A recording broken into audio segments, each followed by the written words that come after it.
If you go and touch a red hot stove and burn your hand, you're gonna learn pretty quickly not to touch that stove. It's something that's ingrained in us as humans from a pretty young age, that if something hurts, to take your hand away pretty quickly. But why should you have to make that mistake firsthand? Alternatively, if you see someone else go in and touch that same red hot stove, you should still learn not to touch that stove. That's exactly why I'm here, is so that I can tell you guys one of my mistakes with money so that you can learn from that and not have to make that same mistake. What's up guys, it's Mateo here, and I want to talk to you guys a little bit about my paycheck. So in the last video I was telling you how I was making probably about somewhere between $750 and $780 per check. In that same video I was telling you my investing strategy at the time was putting that whole $700 into ETFs that spread out throughout the different weeks, and then keeping that $50 to $80 as spending money on myself. But what I don't think I mentioned is how I just spent a lot of money on car insurance. So I decided to pay the full 6-month term of my insurance in full in that first payment. Now, of course, there was a small opportunity cost with that I wouldn't be able to put that money in investments, but overall I'd be saving about $200 by paying it in full instead of having that monthly reoccurring payment. And personally, I don't really want that monthly reoccurring payment anyway, so I think that it would be better that I just paid it in full. Now, another piece of that story is how at the time I had about $1,200 in the bank account. So when I put that $900 payment down, I only had $300 left of cash, which honestly isn't too great, and that was where my first mistake was, not holding on to enough cash and still investing that same $700 every other week, even though I wasn't holding on to any cash. So I continue through. I have about $300, $350 left in my account. My check comes in, I have a little over $1,000, and immediately move all of that money over to my Webull account, which if you go down to the link down in the description, you get 2 free stocks if you deposit $100. Those stocks valuing up to $1,400. So I moved my money over to Webull, my $700 into my brokerage account. And immediately I'm back to where I was before, with only about $300 left in my actual bank account. Now, it's always said that you should have at least 3 months of emergency fund in your bank account at all times. So right now, 3 months worth of an emergency fund doesn't mean anything to me. That's probably about $400 if we were to itemize out that $950 insurance cost. So I had about $300, $400 left in that account, and I was still investing up to my maximum amount that I wanted to every other week. Then some trouble happened. I had a little bit of issues with my car, and taking it into the shop, it looked like it would cost, the mechanic, without looking at it, was quoting anywhere between $500 and $1,500. And I didn't have $500 to $1,500 in my account. If I was lucky, I would be able to scrape by $500 together, putting things on different cards.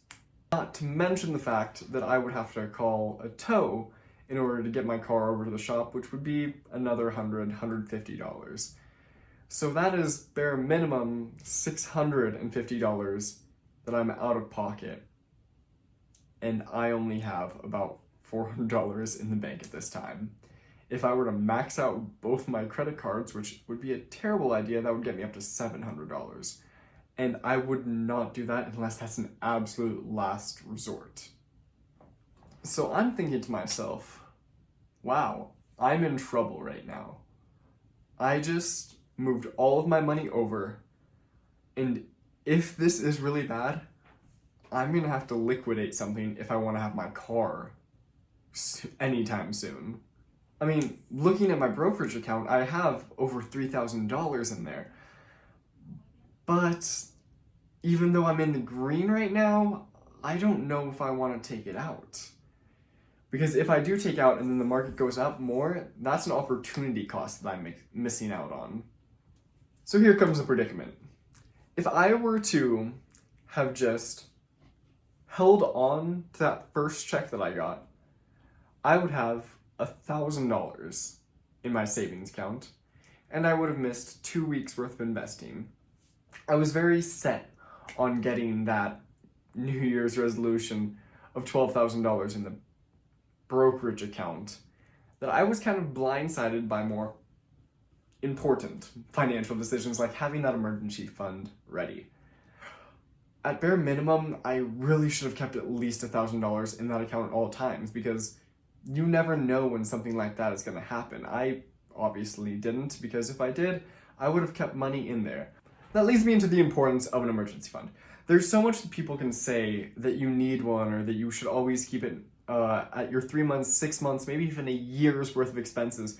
That is, of course, depending on how much of a variable there is to your income or how much of a little safety net that you want. But what they don't mention is that sometimes you actually have to touch that emergency fund. That's what it's actually there for. And that you shouldn't hesitate to actually grab money from there and use it. Because if you don't use it, what's the point in it actually sitting in this account? Instead of saving up separately to buy my insurance for a week and a couple of days is what it would come out to, I dipped into my emergency fund. I took the money out of there and I put it immediately to that insurance instead of thinking about what if there's actually an emergency, because I think, hey, I don't have any bills, I don't pay insurance, gas prices are super low relative to what I'm doing, I don't have any rent or grocery bills, so why do I need an emergency fund? Well, I do have a car. And that car, just like anything, is going to require some maintenance and actually work on it. I took out of my emergency fund that I had and put it towards insurance, which wasn't an emergency. I could have waited another week, 2 weeks in order to actually buy that, or just refilled that emergency fund right away. I shouldn't have touched that emergency fund if I didn't have to. Now, luckily, I got paid just a couple days ago. So, this coming up Monday, I should see that extra $700 to $800 in my account so that I can cover any costs that this mechanic's actually going to want, which I was lucky in this case. I should be able to pick up my car on Wednesday, and I'm filming this on Sunday. So if my deposit is at least in my account by Tuesday, I should be completely clear, worst case scenario. Because I still have that $400 in my account, plus the $700 to $800 that I'm getting on this check will bring me up to $1,100. And then I put most of that towards whatever the mechanic wants. This is worst case scenario if it comes to the $1,500. I have $400 left over. I can put that on a credit card and pay it off by the time then the next billing cycle comes around, so I don't have to pay a penny of interest on it. Now, also note that I'm not condoning letting this credit card debt carry over for another month. If I absolutely have to, then I'll touch these credit cards just so that I can get it done, but I will not let those credit cards carry over a month so that they ever accumulate interest.